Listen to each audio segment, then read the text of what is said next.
நன்றி தகப்பனே, நன்றி அப்பா, கொடான கொடி சோத்திரம் ஐயா. இந்த நேரத்தில் ஆண்டவரே உங்களோடு கூட உறவாடி கொண்டிருக்கிறவருடைய பிள்ளைகளுடைய அபிஷேகம் பெற்ற தெய்வ பிள்ளைகள் அவளோடு பேசும்படி ஆவியான ஜாய் டிவி மூலமாக தேர்ந்தெடுத்த அந்த நேரத்துக்காகவும் நாளுக்காகவும் நன்றி செலுத்துகிறோம். தொடர்ந்து உடைய கிருபை உடைய பிள்ளைகள் மீது பரிபூர்ணமாக இருக்கட்டும் அப்பா. உடைய சித்தத்தை அறிந்து செயல்பட உதவி செய்யுங்க. இயேசு நாம் செபிக்கிற அன்பு பிதாவே, ஆமேன். ஹல்லேலூயா. கர்த்தருடைய நாமத்துக்கு ஸ்தோத்திரம். இந்த நேரத்தில் கர்த்தர் உங்களை சந்திக்க, உங்களோடு பேச, பகிர்ந்து கொள்ள கிருபை கொடுத்துருக்கிறார். நன்றி. ஒரு வசனத்தை வாசிக்கலாம். ஏசாயா 61:1. கர்த்தராகிய தேவனுடைய ஆவியானவர் என்மேல் இருக்கிறார், சிறுமப்பட்டவர்களுக்கு சுவிசேஷத்தை அறிவிக்க கர்த்தர் என்னை அபிஷேகம் பண்ணினார். இருதயம் நொறுங்குண்டவர்களுக்கு காயம் கட்டுதலையும், சிறுமப்பட்டவர்களுக்கு விடுதலையும், கட்டுண்டவர்களுக்கு கட்டுதல் கூறவும், கர்த்தருடைய அனுகிரக வருஷத்தையும் நம்முடைய தெய்வ நீதியை சரி கட்டும் நாளை கூறவும், துயரப்பட்ட அனைவருக்கும் ஆறுதல் செய்யவும், சியோனின் துயரப்பட்டவர்களை சீர்படுத்தவும், அவருக்கு சாம்பலுக்கு பதிலாக சிங்காரத்தையும், துயரத்துக்கு பதிலாக ஆனந்த தைலத்தையும், ஒடுங்கின ஆவிக்கு பதிலாக துதியும் உடையும் கொடுக்கவும் அவர் என்னை அனுப்பினார். அவர்கள் கர்த்தர் தம்முடைய மகிமைக்கென்று நாட்டின் நீதியின் விருசகங்கள் எனப்படுவார்கள். கர்த்தருக்கு மகிமை உண்டாகட்டும். கர்த்தராகிய தேவனுடைய ஆவியானவர் என்மேல் இருக்கிறார். யார் அவர்? ஆவியானவர் யார்? நீங்கள் யார்? ஆவியானவருடைய அதிசயங்களை நினச்சியே பார்க்க முடியாது. இந்த பாட்டில் பார்க்குறீங்க, இதுலேயும் தண்ணி இருக்குது. இந்த பாட்டிலுக்குள்ளே அடங்கியிருக்கு. இதே தண்ணீர் வெள்ளம் போல் வருமானா, மரம், பில்டிங், என்ன மாதிரி பில்டிங்கு, மரம் வேரோடு பிடிங்கி சாய்ச்சிட்டு போகும். அதுதான் ஆவியானுடைய வல்லமைக்கு ஒரு சின்ன உதாரணம். ஆவியான ஒரு மனுஷனுக்குள்ளே வந்தால் அந்த மனுஷனுடைய வாழ்க்கையே மாறி போகும். என் வாழ்க்கை அப்படி தான் மாறிச்சு. எப்படி மாறிச்சு? அது சின்ன சாட்சி சொல்கிறேன். 1989 செத்து போன என் பிள்ளைய ஆண்டவர் உயிராக்கி கொடுத்தார். அதுக்கு முன்னாடி பார்த்திங்கன்னா சினிமா பாட்டு தான், எனி டைம் சினிமா பாட்டு தான், சினிமா பைத்தியம். இந்த பைத்தியத்தை பரலோகத்துலேருந்து ஒரு அபிஷேகம் இறங்குச்சு. 90 ஜனவரி மாதம் 10 நான் வேலைக்கு போவதற்காக கடந்து போகிறேன். ஏதோ ஆண்டவர் பாடினே போவேன், எப்பவும் பாடினே போவேன். எப்போவும் இந்த சினிமா பாட்டெலாம் விட்டேன். ஏசப்பா பாட்டை பாட ஆரம்பித்தேன். நிறைய பேர் ஆம்பளைங்க வந்தாங்கன்னா, ஆம்பளைகிட்ட போய் சுவிசேஷம் சொல்ல முடியாது, பெண்களை தான் நிற்க வச்சு ஏசு தான் தெய்வம்னு சொல்லுவேன். அதே சகோதரர்கள் வருவாங்கன்னா, ஏசு நல்லவர் நம்புங்க, அவரை நம்பினா அவங்களுக்கு தெம்புங்க அப்படின்னு பாடுவேன். அவங்க காதில் கேட்கட்டும் ஏசுங்கன்னு ஒரு தாகம். இதெல்லாம் எப்போது வந்துச்சுன்னா 90 ஜனவரி 10 ஆண்டவரை புகழ்ந்து பாடிக்கிட்டு போகிறேன். சடுதியாக அப்போஸ்தலர் 9 3 வசனத்தில் சொல்லப்பட்டபடி சடுதியாக ஒரு ஒளி வானத்தில் உண்டாகி என் தலைமையில் இறங்கினது. என்னால் தாங்க முடியல அந்த அபிஷேகத்தை, சந்தோஷம் தாங்க முடியல. மின்சாரத்தை போல் என் நாடி நரம்பு ரத்தம் முழுசும் இறங்கி உலாவி கொண்டு வல்லமையினால் நிரப்பி கொண்டு தாங்க முடியல. என்னால் போதுங்கிற நிற்கல. ஆண்டவரே என்னால் தாங்க முடியல, நிறுத்துங்க சொல்லும் போது நினச்சி அந்த அபிஷேகம் இன்றைக்கு அநேகர் ஊழியக்காராக்கிறது, அநேக சபைகளை உருவாக்கியிருக்கு. அந்த அபிஷேகத்தை பெற்றுக்கொண்டால் உங்கள் வாழ்க்கை மாறும். அந்த அபிஷேகம் போதில் எனக்கு ஆண்டவர் ஏற்றுக்கொண்டு கட்டின துணியோடு வந்து தாம்பரத்தில் தான் என்னுடைய ஊழியம் ஆரம்பம். அந்த நாட்களில் கேளம்பாக்கத்தில் கொஞ்ச நாளுக்கு ஆண்டவர் கொண்டு வச்சுருந்தார். அந்த இடத்துல ஒரு ஃப்ரெண்டு, அவள் அபிஷேகம் பெற்று அந்நிய பாசம் பேசக்கூடிய ஒரு நபர். அவள் எப்போ பாரு ஆண்டவர் குறை சொல்லுவாள், எப்போ பாரு சோர்ந்து போவாள். நான் பிரச்சனை சொல்லிட்டு இருப்பேன். நான் சொன்னேன் ஒரு நாள், நீ அபிஷேகம் பெற்றுக்கிற அந்நிய பாசம்லாம் பேசுகிற செல்வி, நீ இப்படி சோர்ந்து போறியே அப்படின்னு.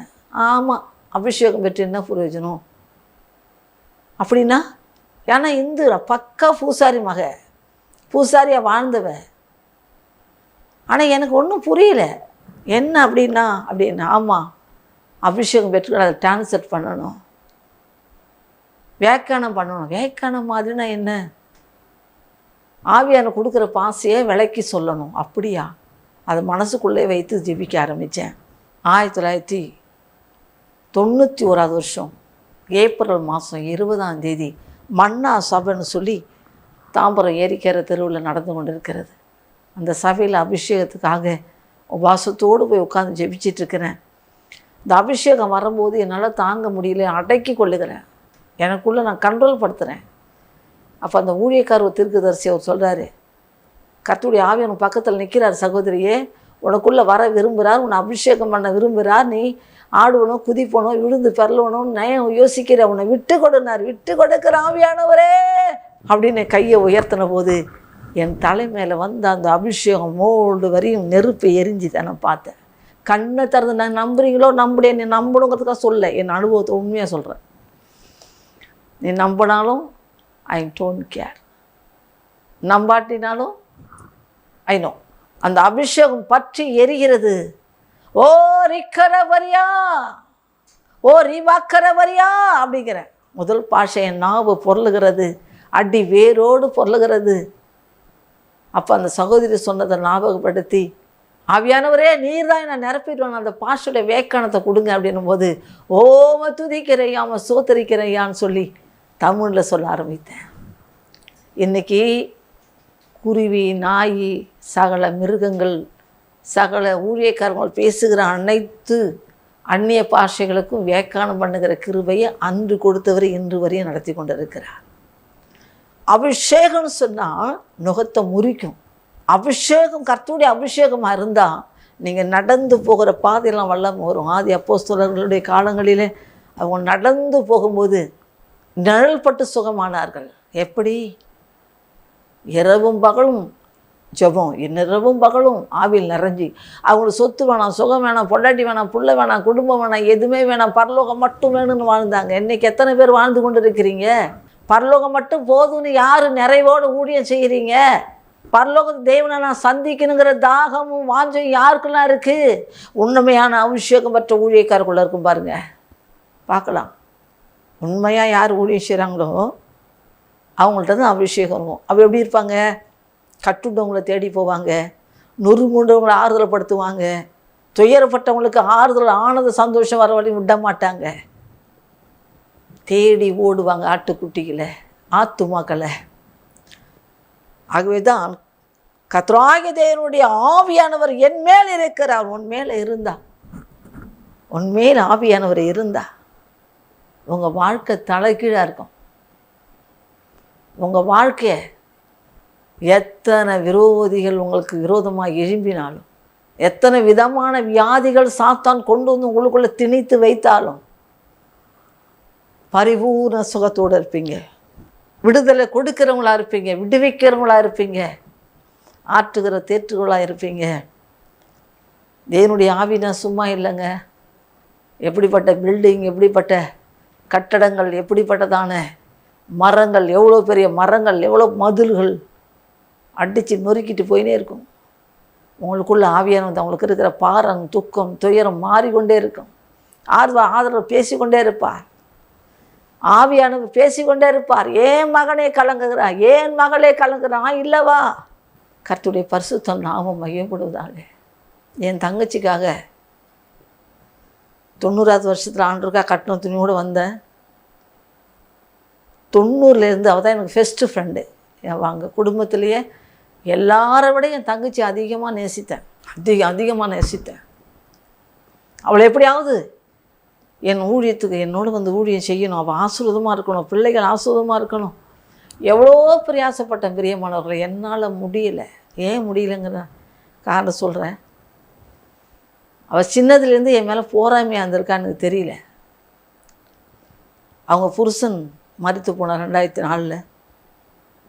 முதல் ஞானஸ்தானத்தை கொடுக்க முடியும் ஆவியான் கொண்டு போய் ஞானஸ்தானம் கொடுக்கும்போது அன்றைக்கி அநேக அற்புதம் நடந்தது. அவர் மரித்து போனார். அவர் பயங்கரமான வியாதி. அப்போது சொன்னேன், சின்ன சின்ன பிள்ளைங்களாக வைத்திருந்த 5 பிள்ளைங்க அவளுக்கு, என் கூட வந்துரு, நம்ம 2 பேரும் சேர்ந்து ஊழியம் செய்யலாம், வரேன்னு சொல்லி நாளை கடத்தி கொண்டே இருந்தா. அதுக்கு மேலே சொல்லக்கூடாத காரியங்கள். நாள் கடந்து போய்விட்டது. எல்லா பிள்ளைகளும் கல்யாணம் பண்ணிட்டேன். கடைசியாக ஒரு பொண்ணு, இந்த பொண்ணு கல்யாணம் ஆகிட்டா நான் வருவேன், உங்களோட வந்து ஊழியம் செய்வேன்க்கா அப்படின்னு சொல்லிட்டு இருந்தா.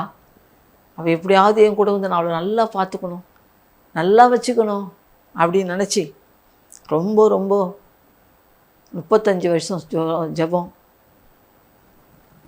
கடந்த ஜனவரியில் முன்னே நின்று அந்த பொண்ணுடைய சாமான்லாம் என் காரில் ஏற்றிட்டு வந்து இந்த முன்னன் கல்யாணத்தை முடித்தேன். கல்யாணம் முடித்தும் 2 மாதம் கழிச்சு தான் வந்தவ எப்படி இருந்தா தெரியுங்களா? காலையில் எழும்பி 5 மணிலேருந்து நைட்டு 12 வரையும் ஃபோனில் பேசுவா. என் ஜெப ரூமில் என்னால் ஜெபிக்க முடியாது, பயப்படுவேன் நான் அவட்ட பேச. ஏன்னா ஒன்றும் பேசுகிற 4 பேசுவா. எப்படியா என்ன பண்ணுறது ஆண்டவரே, நான் என்ன பண்ணுவேன் ஆண்டவரே, இப்படி கத்துறாளே, ஒரு ஊழியக்காரங்க ஜெபிக்கிறாங்கன்னு பயம் இல்லையேன்னு சொல்லி ஒரு நாள் தான் சொன்னேன். நெஞ்சிலேருந்து தொண்டை வரையும் புண்ணாயிடுச்சு, சாப்பிட முடியல. வெறும் தயிர் சாப்பாடு கஞ்சியாக குடித்தா பார்க்குறது கஷ்டமாச்சு. ஆண்டவரே ஏன் இப்படி கஷ்டப்படுறா, நீ தானே மகளை சொன்ன கத்துறான்னு. ஐயோ ஆண்டவர் வேணாம் ஆண்டவர், நல்லா இருக்குங்க ஆண்டவர். என் வீட்டுக்கு வந்து என் தங்கச்சி கஷ்டப்பட கொண்டு வந்தேன். கேவுரு மாவு, கம்பு மாவு, தெனை, வரகரிசி, தெனை அரிசி, அவளுக்கு சுகரு, 4 விதமான மாவுகள், கோதுமை மாவு, ரவை, என்னென்ன வேணுமோ எல்லாம் வாங்கி வச்சேன் வீட்டில். என் தங்கச்சி நல்லா சாப்பிட்டு நல்லா இருக்கட்டும். வாரத்தில் 2 வாட்டி அவளுக்காக செஞ்சேன். ஆனால் அவள் என்ன சொன்னா தெரியுங்களா? நான் ரொம்ப வைராக்கியம், நான் ரொம்ப கோவக்காரி, ரொம்ப ரோசக்காரி, என்கிட்ட அநியாயமாக சண்டை பண்ணிட்டு போனா. அவளுக்குள்ளே இருந்த அபிஷேகம் அப்படி. நான் தாழ்மையாக இருந்து கர்த்தருக்கு நான் ரொம்ப பதறி போனேன். சில வார்த்தைகளை கூட கடினமாக அவள்கிட்ட பேசிட்டேன். இத்தனை வருஷம் உனக்காக ஜெபிச்சது வீணாக போச்சு.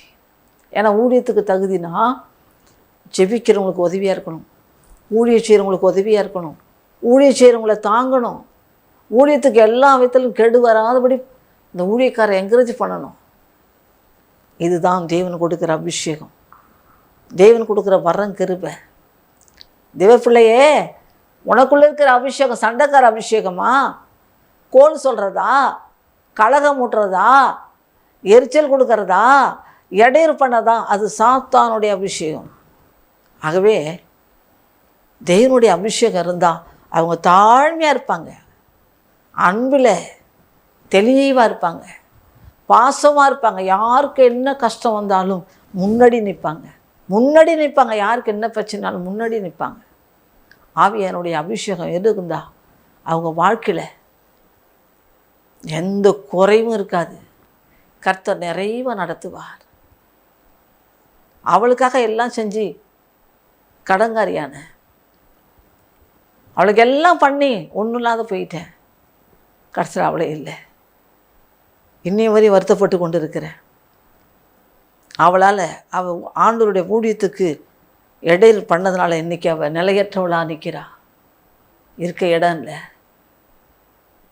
கர்த்தருடைய தேவ பிள்ளையே, இப்படி தான் தேவனுடைய ஊழியத்துக்கு விரோதமாக எழும்புகிறவர்கள், அனுகூலமாக இராதவர்கள், ஆதரவாக நிற்காதவர்கள், நிலைமை தட்டுப்பாடு தான், நிலையற்ற வாழ்க்கை தான், உணர்வு உள்ளவர்களாக இருக்க வேண்டும்.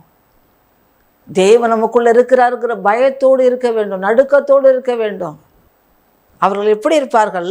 ஏசாயா 61:4, அவர் நெடுங்காலம் பாழா கிடக்கிறவர்களை கட்டி பூர்வத்தில் நிறுவனமானவர்களை எடுப்பித்து தலைமுறையாய் இடிந்து கிடக்கிற பாழான பட்டங்களை புதிதாக கட்டுவார்கள். என்ன பட்டணம், என்ன வீடு? வீடுனா என்ன, பட்டணம்னா என்ன? ஒரு மனுஷனை எடுப்பித்து கட்ட வேணும். முருகுண்டு குடிகாரனா, வேசிக்கல்னா, விபச்சாரனா, குடிகாரனா இருக்கணும். தேடி தேடி தேடி போய் அவர்களை மாற்றுகிறது. அவள் புதிதான ஒரு மனுஷனாக உருவாக்குறது, புதியான ஒரு மனுஷியாக உருவாக்குறது மிகுந்த தேவனுக்கு புரோஜனம் நினைக்கிற அபிஷேகம். சின்ன வயசுலேருந்து எனக்கு ஒரு ஊழியக்காரர் தெரியும். தேவன் நகரில் ஊழியம் செஞ்சவங்க. அவங்களோடு கூட பழகின, பேசின, அவங்க செய்த சில காரியங்களை என்னால் மறக்க முடியாது. ஒரு மனுஷன் குடிக்கிறான், நான் தேடி தேடி போய் என்னதான் வெறுத்தாலும், என்னதான் அசிங்கமாக கேவலமாக பேசினாலும் அதெல்லாம் மனசில் வைக்காமல் வெதே சோத்திரம் உங்களை தான் தேடி வந்தேன். பேசி பேசி அந்த குடிகாரன் கர்த்தருக்குள் வரையும் விட மாட்டாராம். யாரெல்லாம் ஆண்டவர்கிட்ட தூரமாக இருக்காங்க அவங்கள தேடி தேடி விடும். அவங்களுக்கு என்ன வேணுமோ செய்து அவங்களோட சாட்சி கேட்டு நான் பிரமித்து போனேன். இவ்வளோ சாட்சிகள், தடான சாட்சிகள். தேவ பிள்ளை உன்னை குறித்து சாட்சி சொல்லுவாங்களா? சபையார் சொல்லுவாங்களா? வீட்டார் சொல்லுவாங்களா? ரோட்டார் சொல்லுவாங்களா? தெருவார் சொல்லுவாங்களா? ஊரார் சொல்லுவாங்களா? சொல்கிற மாதிரி உன் அபிஷேகத்தை நீ காத்துக்கொண்டு அபிஷேகத்தை ஏற்ற விதமாக வாழ்ந்து கொண்டு இருக்கிறாயா? இந்த அபிஷேகம் உன்னை உருவாக்கி வைத்திருக்கிறதா? அநேகரை உருவாக்கி இருக்கிறதா? இந்த அபிஷேகத்தை வைத்து என்ன பிரயோஜனமாக பண்ணியிருக்கிற? தேவ பிள்ளையே, 6வது வசனம் சொல்லுவோம், நீங்களோ கர்த்தரின் ஆசாரியர் எனப்படுவீர் என்று சொல்லப்படுவீர்கள். உங்களை தமது தேவனுடைய பணிவிடக்காரர் என்பார்கள். நீங்கள் ஜாதிகளின் செல்வத்தை அனுபவித்து அவர்கள் மேன்மை கொண்டு மேன்மை பாராட்டப்படுவீர்கள். அவருடைய மகிமை கொண்டு மேன்மை பாராட்டப்படுவீர்கள். இன்னும் அருமையான வார்த்தை பார்த்தீங்களா? கர்த்தருடைய ஆவியானவர் ஒரு மனுஷனுக்குள்ளே இருப்பாரானா, ஒரு மனுஷிக்குள்ளே இருப்பார்னா, ஒரு வாலிப பிள்ளை, ஒரு சின்ன குழந்தைக்குள்ளே இருப்பார்னா, அவங்களுடைய வாழ்க்கை ரொம்ப டிஃப்ரெண்ட்டாக இருக்கும். அவங்க பேசுகிறதுல ஒரு அழகு, அவங்க பார்க்குற பார்வையில் ஒரு அழகு, அவங்க நடக்கையில் ஒரு அழகு, அவங்கள இருக்கிற இடம் ஒரு அழகு. ஆண்டவருக்கு பிரயோஜனமாக எல்லாத்தையும் செய்வாங்க. ஆண்டவருக்கு உண்மையாக இருப்பாங்க. 7வது வசனம், உங்கள் வெட்கத்துக்கு பதிலாக இரட்டத்தனையால் பலன் வரும். லட்சிக்க பதிலாக தாங்கள் பக்கத்தில் சந்தோஷப்படுவார்கள். இது நிமித்தம் தாங்கள் தேசத்தில் இரட்டிப்பான சுதந்திரத்தை அடைவார்கள். நித்திய மகிழ்ச்சி அவர்களுக்கு உண்டாகும். யார் அவர்கள்? நித்திய மகிழ்ச்சிக்கு காரணர் யார்? நித்திய மகிழ்ச்சியை பெற்றுக்கொள்ள தகுதி உள்ளவர் யார்? நித்திய மகிழ்ச்சியில் வாழக்கூடிய அந்த பாக்கியப்பட்டவர்கள் யார்? பரிசுத்த ஆவியானுடைய அபிஷேகத்தை பெற்று, பரிசுத்த ஆவியான எல்லா காரியத்திலும் கீழ்ப்படிந்து, எல்லா நாட்களிலும் அவருக்கு புகழ்ச்சியாக இருந்து, அவருக்கு பிரியமாக யாரெல்லாம் வாழ்கிறாங்களோ இவங்களுக்கு சாதாரண மகிழ்ச்சி இல்லைங்க, நித்திய மகிழ்ச்சி. நித்திய மகிழ்ச்சி, குறைவில்லாத மகிழ்ச்சி, நிறைவான மகிழ்ச்சி. அநேகரவங்களை கஷ்டப்படுத்தினாலும் துன்பப்படுத்தினாலும் அவளை தனியாக விட்டுட்டாலும் அப்படியே கையை கழுவி வேணான்னு தொலைச்சிட்டாலும் தூரமாக தள்ளிட்டாலும் அவருக்குள்ள அந்த ஆவியானவர் இருந்து செயல்படுத்துகிற விதமே பேரானந்தம், பெரும் மகிழ்ச்சி. இந்த அபிஷேகம் அவங்கள விடாது. தாவீது ராஜா தன் மாமனாரே கொலை செய்ய சாகடிக்க தேடி நிற்கார். தேடி தேடி தேடி வரார். யாரை? சொந்த மருமகனை, தன் மகளை கல்யாணம் முடித்த தன் மருமகனை கொன்னுடணும். ஏன்? அப்படி என்ன பண்ணார்? ஒன்றும் பண்ணலை. ஒரு தப்பு செய்யலை. நீதியான ஒரு மனுஷன், நியாயமான ஒரு மனுஷன், தேவனை கெட்டியாக பிடித்து கொண்டு தேவனுக்காக வாழ்கிற ஒரு தேவ பிள்ளை, அவர் எப்படியாவது அழிச்சிடணும், எப்படியாவது அவர் சாகடிச்சிடணும். தேடுறார். காடாக போய் ஒளிகிறார். ஒரு முறை இல்லை 2 முறை அந்த சவுலை ஆண்டவர் கையில் கொடுத்தாரு. நீ என்ன வேணாலும் பண்ணு மகனே, உன்னை அழிக்க தேடுறான்ல. ஆனால் அந்த 2 முறையும் அபிஷேகம் பெற்ற அந்த தெய்வ மனசை நான் தொட மாட்டேன். ஒரு வேளை யுத்தத்தில், ஒரு வேளை வியாதியில், ஒரு வேளை யாராகிலும் கொண்டாலும் கொள்ளட்டும், நான் என் கையை அபிஷேகம் பண்ணவங்க மேலே கை நீட்ட மாட்டேன். அப்படி தன்னை காத்து கொண்ட, ஆடு மேய்ச்ச சின்னவனாக இருந்த அந்த தாவீது ஆண்டவர் பெரிய ராஜாவாக மாற்றினார். அதே தான் இந்த அபிஷேகம் பெற்ற தெய்வ பிள்ளைங்க விரோதமாக ஒருவர் எழும்புவார்களானா, அவளை அழிச்சிடலாம் நினைப்பார்களானா, அவங்கள ஒன்றும் இல்லாத பண்ணிடலாம் நினைப்பார்களானா, யாரெல்லாம் நினைக்கிறாங்களோ அவருக்கு முன்னாடி கர்த்தர் உயர்த்தி கொண்டே இருப்பார். ஆசீர்வாதமாக வைத்து கொண்டே இருப்பார். ஆயுசு நாள்களை பெருக செய்வார். பலனோடு வைப்பார். சுகமாக வைப்பார். அவர்களை கேட்குற ஒவ்வொரு ஜெபத்தையும் கேட்டு பதில் தருவார். அதுதாங்க அடையாளம். உன்னை அடிக்க வராங்களா? உன்னை அடிச்சிடலாம் பார்க்குறாங்களா? உன்னை கொண்டுலான்னு நினைக்கிறாங்களா? எப்படி கெட்டு பார்க்கணுன்னு அவங்க எதிர்பார்த்து கொண்டு இருக்கிறார்களா? நீ அபிஷேகம் பெற்ற தெய்வ பிள்ளையே, உன்னை தொடுவதற்கு ஒருவருக்கும் அதிகாரம் கிடையாது. கர்த்தருடைய நாமம் மகிமைப்படுவதாக. ஒருவேளை வெட்கத்தின் துக்கத்தை அனுபவிச்சுட்டு இருக்கிறீங்களா? ஒருவேளை வாழ்க்கையெல்லாம் போராட்டமாக ஊழியம் செய்ய முடியாதபடி தவிக்கிறீங்களா? உத்தமமாக இருக்கிறோமே, ஏன் எனக்கு இந்த போராட்டம்னு கேள்விக்குறியோடு இருக்கிறீங்களா?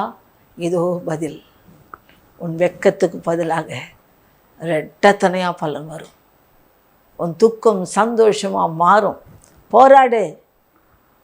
ஆவியானவருக்குள்ளே இருக்கிற உனக்கு போராட்டம் வரலாம், பிரச்சனைகள் வரலாம், நிந்தைகள் வரலாம், குறைவு வரலாம். ஆனாலும் அபிஷேகம் பண்ணவர் உன்னை கைவிட மாட்டார். அபிஷேகம் பண்ண தேவன் உன்னை கைவிட மாட்டார். உன்னை மறக்கவும் மாட்டார். ஒருவர் கையிலே ஆண்டவர் ஒப்பு கொடுக்க மாட்டார். வாழ்நாளெல்லாம் ஆண்டவருக்காக வாழ்வது பெரிய பாக்கியம். ஆண்டவருக்காக வாழ்வது பெரிய பாக்கியம். ஏசாயா 61:5 சொல்லுது, மறு ஜாதிகள் நின்று கொண்டு உங்கள் மந்தைகளை மேய்த்து அந்நிய புத்திர உங்கள் பண்ணையாட்களும் உங்கள் திராட்சை தோட்டக்காரருமாக இருப்பார்கள். எல்லாம் நின்று பார்ப்பாங்க. ஸ்டில் நின்று பார்ப்பாங்க. என்னடா இவன் எப்படியும் ஆயிடுவான்னு நினச்சோம். இன்றைக்கி நிறைய ஊழியக்காரங்களுக்கு விரோதமாக மந்திரம் பண்ண ஆரம்பிச்சிட்டாங்க. பல பிரச்சனைகளை போராட்டங்களை கொடுக்க ஆரம்பிச்சிட்டாங்க. உண்மையாக உத்தமமாக ஊழிய செய்கிறவங்களுக்கு பண்ணாத சூனியமே இல்லை. ஆனால் ஆவியானவர் கூட இருப்பார். ஆனால் எந்த சூனிய ஆவியும் பழிக்காது. உனக்கு ஒரு வழியாக வருகிற சத்துருகள் 7 வழியாக ஓடி போவாங்க. ஒரு வழியில் 7 வழியாக ஓடி போவாங்க. உனக்கு விரோதமாக எழும்புகிற ஆயுதங்கள் வாய்க்காத போகும், வாய்க்காத போகும். பயப்படாதிருங்க, திடமனதாக இருங்க. எப்பவுமே ஜெபத்தில் இருங்க. சரியான ஜெபிக்கக்கூடிய நேரம் 3 மணிலேருந்து 6 மணி வரை ஜெபிச்சிங்கன்னா ரொம்ப ஆண்டவரோடு உறவாடுகிற அமைதியான நேரத்தில் ஆண்டவரை துதிக்கிற ஒரு பாக்கியம். அந்த நேரத்தை விட்டுறாதீங்க, அந்த நேரத்தை விட்டுறாதீங்க. ஏசாயா 60:19 இனி சூரியன் உனக்கு பகலிலே வெளிச்சமாயிராமலும் சந்திரன் வெளிச்சத்தில் உனக்கு பிரகாசியாமலும் கர்த்தரே உனக்கு நித்திய வெளிச்சமாயிருப்பார். உன் தேவனே உனக்கு மகிமையாக இருப்பார். பார்த்தீங்களா? ஆண்டவரே உங்கள் மகிமையாக இருக்கும்போது மனுஷர்கள் என்னத்துக்கு ஐயோ என்னை நேசித்தவங்க நேசிக்கலையே, ஏன் நேசிக்கா போட்டோம். உன்னை நேசிக்க ஆண்டவர் இருக்கார்ல, அது போதாதா? ஐயோ என்னை எல்லாம் கையை விட்டாங்களே, நான் தனியாக நிற்கிறேனே. இல்லையே, உன்னோட ஆவியானவர் இருக்கிறாரே. நீ யார் தனியாக இருக்குன்னு சொன்னது? உனக்கு சொல்லிக் கொடுத்தவங்க யார் சொல்லிக் கொடுத்தா? நீ தனியாக இருக்கிற மகனே, நீ தனியாக இருக்கிற மகளே, நான் ஒன்றும் இல்லாத போக போகிறேன்னு சொன்னாங்களா? யார் சொன்னாங்க? கர்த்தருடைய அபிஷேகம் உங்கள் மேலே இருக்கிறது, தேவனுடைய அனுகிரகம் உங்கள் மேலே இருக்கிறது, அவருடைய கிருபை உங்கள் மேலே இருக்கிறது. நீங்கள் அசைக்கப்பட மாட்டீங்க. உங்களை அசைக்க ஒரு காலம் ஆண்டவர் விட மாட்டார், ஒருபோதும் விட மாட்டார். ஆகவே தான் உன் சூரியன் உனக்கு பகலில் இல்லை, இரவில் இல்லை. உன் சந்திரன் உனக்கு இரவில் இல்லை. கர்த்தரே உனக்கு நித்திய வெளிச்சமாக இருப்பார். யாருக்கு? 61:1 சொல்லக்கூடிய கர்த்தராகிய தேவனுடைய ஆவியானவர் என்மேல் இருக்கிறார். சிறுமப்பட்டவர்கள் சுவிசேஷத்தை அறிவிக்க கர்த்தர் என்னை அபிஷேகம் பண்ணிறார். இருதய நொறுங்குண்டவர்களுக்கு காய் கட்டுதலையும் சிறப்பட்டவர்களுக்கு விடுதலையும் கட்டுன்றவர்களுக்கு கட்டவர்கள் கூறவும். இதுக்கு தான் இந்த அபிஷேகம். அங்கே ஃப்ளாட் வாங்கலாம், இங்கே ஃப்ளாட் வாங்கலாம், அங்கே சொத்து வாங்கலாம், இங்கே பணம் சேர்க்கலாம், அந்த பேங்கில் இவ்வளோ அக்கௌண்ட்டில் இவ்வளோ இருக்குது, அவ்வளோ இருக்குது, இன்னும் எவ்வளோ வரும் சேர்க்கலாம். அதுக்கு இல்லை. இன்றைக்கி ரொம்ப பேர் என்ன பண்ணுறாங்க? ஃப்ளாட்டுக்கெலாம் வாங்கி போடுறாங்க, வீடாக கட்டி வாடகை விடுறாங்க. சம்பாதிக்கணும், பணம் வேணும், பணம் வேணும். பணமும் கூட வராது. இந்த அபிஷேகம் ஒன்று கொண்டு போகும் பரலோகம் வரையும். பணமும் கூட வராது, உன் சொத்துவும் கூட வராது, சொந்தமும் கூட வராது. பாசையம்மா வளர்த்தவன் பிள்ளைங்க வராது. இந்த அபிஷேகம் கூட வரும். கர்த்ததாமே ஆசீர்வதிப்பாராக. திடமானதாக இருந்த தேவனுடைய ஊழியத்தை செய்யுங்க, உத்தமமாக இருங்க. கொஞ்ச நாள் வாழ்க்கை தான், கொஞ்ச நாள். இன்று மரித்தானி எங்கே போவாய், எங்கே போவாய், இன்று மரித்தானி எங்கே போவாய், எங்கே போவா, அது மட்டும் நான் இன்றைக்கி செத்தனை எங்கே போகிறேன் அதை மட்டும் மனசில் வச்சுக்கோங்க.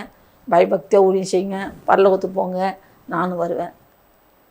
என்னை ஆண்டவருக்கும் கூட்டின்னு போவார். அவர் வரும்போது நம்ம எல்லோரும் சேர்ந்து போயிடலாம். ஓகேவா? கார்பாஸ் ஜெபிக்கலாம். நன்றி தகப்பனே, நன்றி, கூடான கோடி நன்றி அப்பா. இந்த நேரத்தில் ஜாய் டிவி மூலமாக நீர் பேச கொடுத்த நேரத்துக்காக நன்றி அப்பா. நீங்கள் சொன்னதெல்லாம் சொல்லிட்டேன்ப்பா, என் வேலை முடிஞ்சிச்சுப்பா. இனி நீங்கள் தான்ப்பா இந்த பிள்ளைங்களை கேட்ட ஒவ்வொருவரையும் மாற்றி உமக்கேற்ற பிள்ளைகளா அபிஷேகம் பண்ணி அந்நிய பாசையோடு கூட ஆண்டவரே நம்முடைய பிள்ளைங்க நிரப்பி ஆஸ்வதிங்க. இப்படி கிருபை இருக்கட்டும். இயேசு நாமம் பிதாவே, ஆமென்.